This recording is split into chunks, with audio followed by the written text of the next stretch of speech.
Hello all, welcome to the program Know Your Government by Ekam IAS, an initiative where a government scheme is picked upon, elaborated and is followed by a question which is in line with the UPSC pattern. Today we will look into a scheme which is known as Pradhan Mantri Fasal Bima Yojana. Pradhan Mantri Fasal Bima Yojana.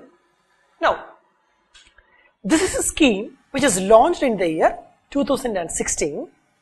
This scheme is implemented by the Ministry of Agriculture and Farmers Welfare. Ministry of Agriculture and Farmers Welfare.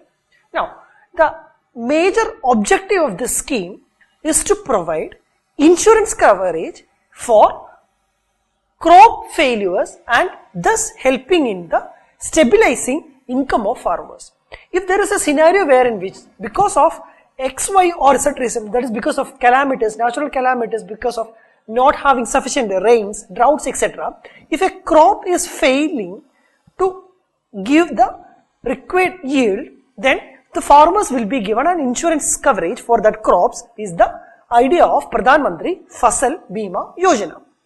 Now, this covers all food and oilseed crops, then annual commercial or horticultural crops, as well as those crops for which past yield data is available. So it covers food and oilseed crops, commercial as well as the horticultural crops is being available.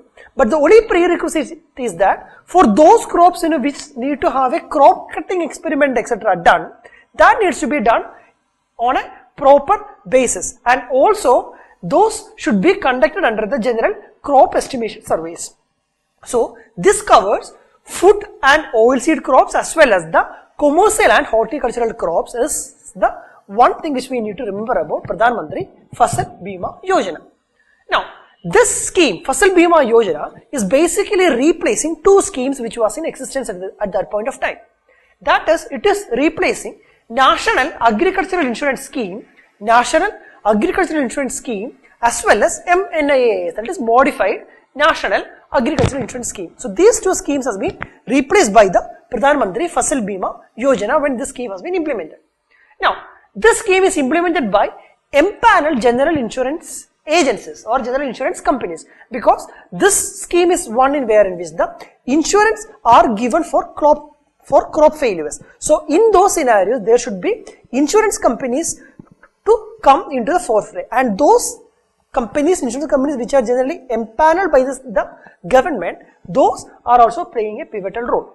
The selection of implementing agency is done by the concerned state government. So it is the respective state government who is doing the selection of this implementing agency through a bidding process. Now, understand that there will be a uniform premium of only 2% to be paid by the farmers for Kharif crops. For Kharif crops, the premium percentage is around 2, whereas for Rabi, it is close to only 1.5% is the premium which the farmers needs to pay. In case of annual commercial and horticultural crops, the premium which the farmers needs to pay is close to 5%. So understand the difference. That is 2% for Kharif crops, 1.5% for Rabi crops, as well as 5% for all the commercial as well as the horticultural crops. Balance of premium, the entire amount, whatever it be, that will be borne by the government. So this is a scheme which is implementing a massive relief for farmers, because in terms of the premium cost as well, the major chunk is what is being borne by the government. Another positive feature of the scheme is that there is no upper limit on the government subsidy. There is no upper limit on the government subsidy. Usually when a scheme is being implemented, there can be a cap upon which, beyond which the government will not be able to pump in money. This is one of the key distinguishing feature of Pradhan Mantri Fasal Bima Yojana, the crop insurance scheme. Use of technology will be encouraged to a great extent, so that different stages of crop cutting experiments, its photos can be captured and uploaded, so that any such of administrative processes will not have any delay. That is, remote sensing event will be used to reduce the number of crop cutting experiments. So the encouragement of technology is again one of the key positives of Pradhan Mantri Fasal Bima Yojana, as well as exemption from service tax liability. Exemption from service tax liability of all the services involved in the implementation of the scheme. So again, the element of tax benefit is also getting involved under the scheme. Now, it is estimated that the scheme will ensure to about 75 to 80% of the subsidy for the farmers in insurance premium, because the major chunk of the insurance amount in the premium mode will be borne by the government, wherein only the minimum cost is what the farmers need to pay. Now, the major objective of Pradhan Mantri Fasal Bima Yojana is to support and ensure a sustainable production in agriculture. To support and to ensure a sustainable production in agriculture. How the scheme is going to do is, one is by providing financial support to farmers when they are suffering a crop loss. Providing financial support is the first mode. Second one is to ensure in the stabilizing the income of farmers to ensure their continuance in farming. Because because of a crop failure, since the government is backing up or supporting the farmers, they are not going to now face a major chunk of revenue loss. So, them continuing in the profession is something which is going to happen as well. So, the stabilizing the income of farmers, encouraging farmers to adopt innovative and modern agricultural practices. So, modern agricultural practices and innovative practices which can help in better crop yield as well as in ensuring the sustainability of farming is again something which has been adopted under Pradhan Mantri Fasal Bima Yojana, as well as ensuring a mechanism for flow of credit to the agricultural sector. So, four key components is, one is providing financial support to the farmers when they suffer a crop loss. Stabilizing the income of farmers is the second one. Third one is encouraging farmers to adopt innovative and latest technologies, as well as ensuring flow of credit in the agricultural sector, so that the farmers, any sort of production risk is being alleviated or is being taken care. Then understand that in the scheme there are basically two components. One is a component which is known as a compulsory component. So compulsory component means all the farmers who are availing seasonal agricultural operational loans from financial institutions. All the farmers who are taking up a loan from a financial institution, those farmers, for the compulsory component is this Pradhan Mantri Fasal Bima Yojana, whereas it is a voluntary component, and those farmers who are not availing loan from any banking institutions, for them this is going to be acting as a voluntary component. So understand the two phases of this one. One is the compulsory part as well as the voluntary part. Now, special efforts should be made in this scheme to ensure that maximum coverage of SC, ST, women farmers are also given under the scheme. So, ensuring the prominence of the underprivileged sections in the society, so that they are also benefited to a larger extent, is again one of the key objective of Pradhan Mantri Fasal Bima Yojana. Now, they are basically planning to implement this by tying up hands with the Panchayati Raj institutions. So, the Panchayati Raj institutions may be involved at various stages of implementation of this crop insurance scheme. Now, this is, as we have already discussed, this scheme is covering food crops, oil seeds, annual, commercial as well as the horticultural crops. So, these are the different types of crops which is being covered.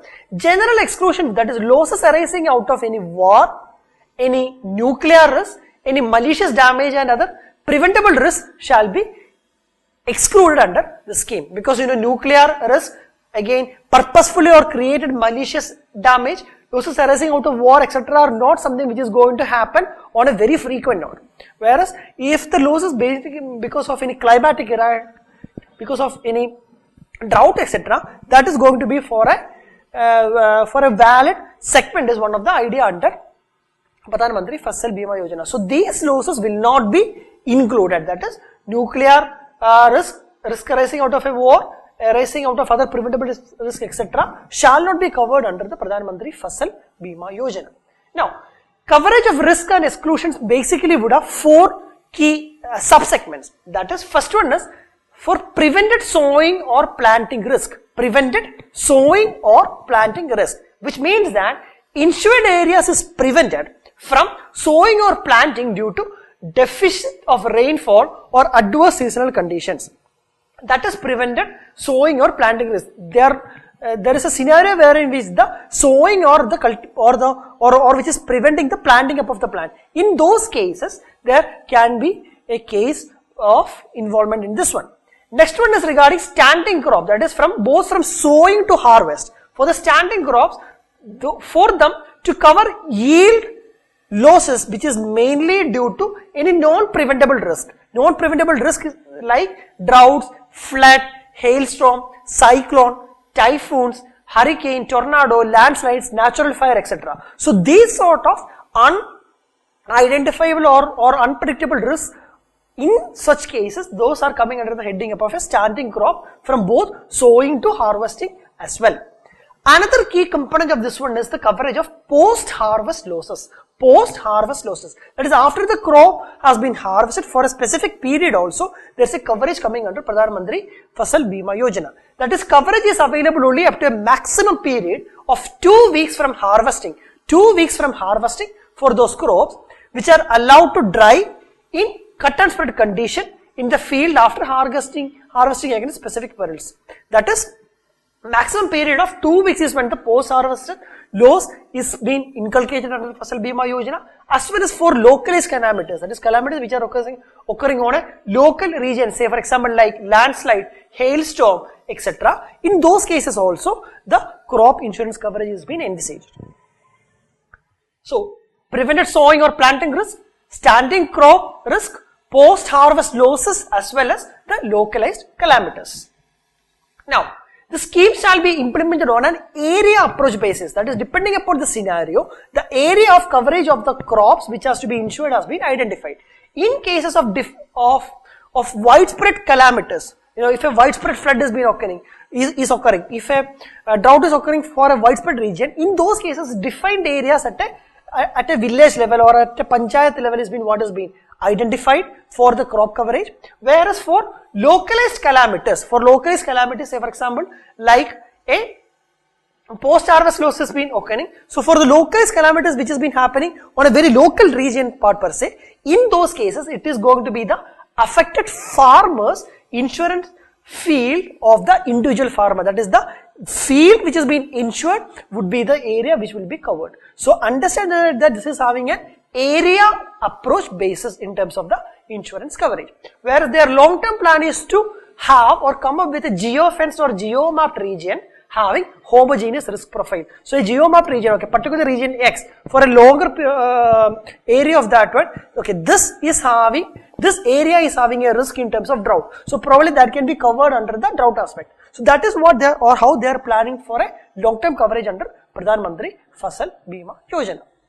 Now, recently, some changes have also happened. This being a scheme which has been implemented in 2016, some changes have happened to Pradhan Mantri Fasal Bima Yojana recently as well. First one is that there is a provision for penalties or incentives for states as well as for the insurance companies. So penalties from the insurance companies as well as the state are going to be taken. That is 12% interest rate to be paid by the insurance company to farmers for delay in settlement of claims. If there is a delay in settlement of claims by the insurance company, close to 12% of is what they need to give to the farmers, and if the time period is something which is extending beyond 2 months from the earlier agreed period. Whereas for government has to pay 12% interest rate for delay in release of state share of subsidy beyond 3 months of the prescribed cut-off date. So for government, beyond the prescribed cut-off date, if the delay has been happening for a period of around 3 months, then they have to give the penalty, as well as for the insurance companies and for banks, if they are not doing it for a period of beyond 2 months from the prescribed cut-off date, is when the penalty provision has been there. Now, detailed statement of purpose is now going to be asked when an insurance company is going to be getting empaneled under the scheme, so that their purpose, intent, etc. are being very clearly and very meticulously tracked. Then, inclusion of perennial horticultural crops. Inclusion of perennial horticultural crops under the ambit of Pradhan Mantri Yojana is again one of the recent amendment which has been happening.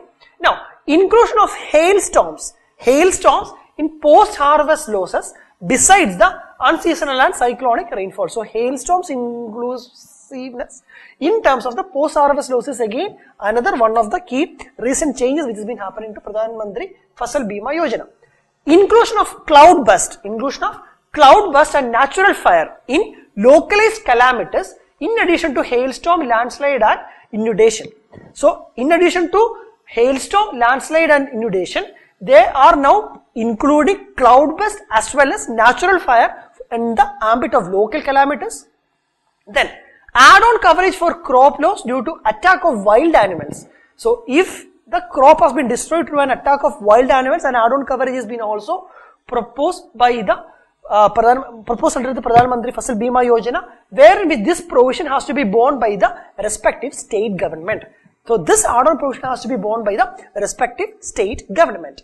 Now, mandatory capturing of Aadhaar number to ensure that the duplication of the records has been not happening, as well as more time to insured farmers to intimate the individual claims. That is, previously, once they are suffering a losses, they have to intimate this to the respective authorities within a period of 48 hours, but now that has been enhanced to a period of close to 72 hours.